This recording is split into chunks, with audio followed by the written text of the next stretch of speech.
Donna Stant was the fifth and youngest child born to Thomas and Rose Nell Miller Stant. She had two older brothers, Homer and Buster, that she never really knew because they died so young, and two older sisters, Mary and Marie.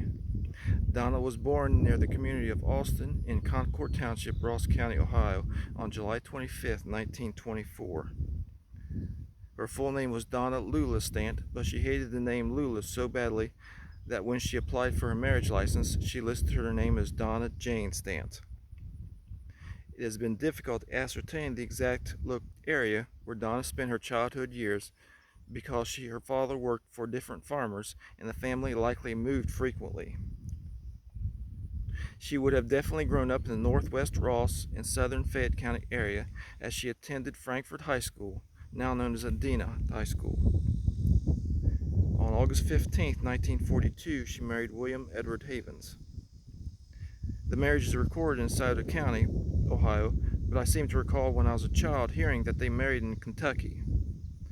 Donna was the mother of 5 children: Rose Marie, Clarence Edward, Martha Louise, Donald Dean, and Sharon Kay.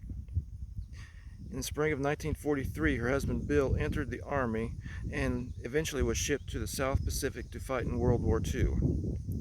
Their first child, Rose, was born soon afterwards, and Donna found herself being a military wife with an infant daughter and no permanent residence. During these war years, Donna and Rose would live with different members of her Stant family: her widowed father, her 2 sisters at different times, and 2 of her uncles, Clint and Harry Miller. At the close of World War II, Bill was discharged and returned home to Donna, and the family settled in Logtown in Washington Courthouse and eventually had the remainder of their children.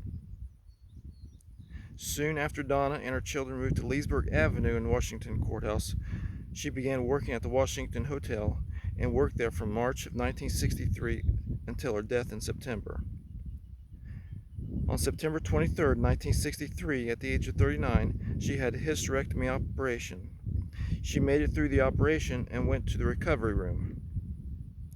As luck would have it, about 30 years after my grandmother's operation, I was able to meet the nurse on duty in the recovery room that day, and she remembered my grandmother Donna and the details of that day.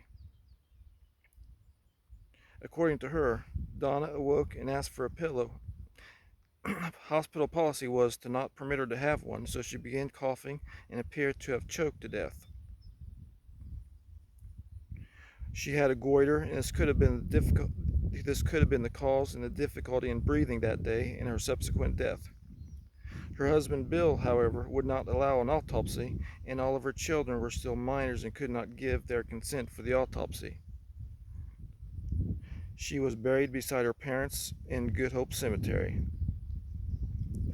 Donna Stant Havens was my mom's mother, my grandmother Havens. She was a grandmother that I never got to see, but I have heard so many things about her through my mom's stories of her. In everything that I have heard, there is always one common theme: that she loved her children and would have loved to have known and spoiled her grandchildren. She never got to see any of us.